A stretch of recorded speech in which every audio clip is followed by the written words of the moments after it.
Psychotherapist Robi Ludwig is here. She's also the author of Till Death Do Us Part.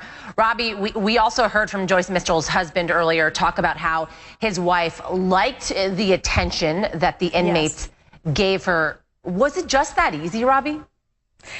Well, you know, you have to remember these convicts are con men. So they are looking for women who are vulnerable, and they know how to sweet talk and get over on a woman. They know what to say in order to have power over people. So if you have somebody who is naive, overly sympathetic, is not a trained professional, and listen, there are intelligent people who could be seduced as well, you have this almost perfect storm of where a worker could be vulnerable to this kind of relationship. Okay, so let's say that Joyce Mitchell was vulnerable, like you say, to this type of relationship. Could we also say that she was the mastermind convincing other people to get involved in helping these two prison inmates escape, or was she more of a pawn? I don't get the sense that this woman was a mastermind. I think she was vulnerable to her own insecurities and maybe how she experienced her life, that these men were exciting to her.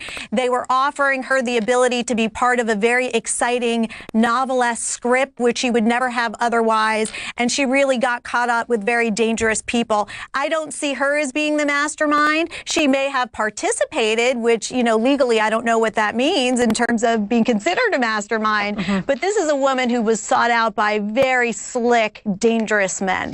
You know, Robi, I wonder, do prisons give psych evaluations to potential workers in their system? I mean, it seems to me when you have a situation where you are guarding or interacting with people that are murderers, right, you should sort of be evaluated as to whether or not you have the vulnerabilities that could fall prey to men like this.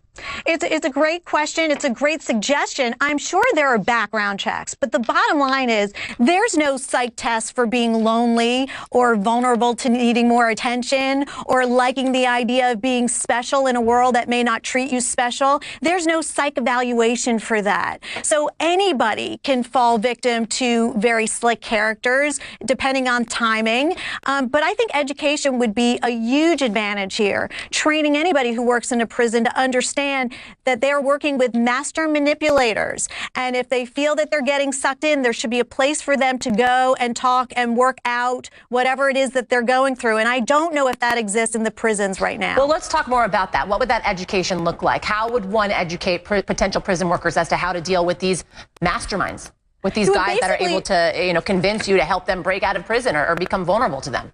It would be a Psych 101 on character pathology. So what does a person act like who has antisocial personality disorder? A person who doesn't feel, doesn't have empathy, doesn't believe the rules apply to them. How does that get expressed within the prison relationship and the prison dynamic? And so that type of education would help someone who would normally be naive or not aware to be a little bit more aware, like, aha, this person may be playing me. I see some of the signs. It's just that extra added bit of help that might stop a situation like this from happening. Right, to be more aware of your thoughts and your reactions. Robi Ludwig, thank you so much for this information. Thank you.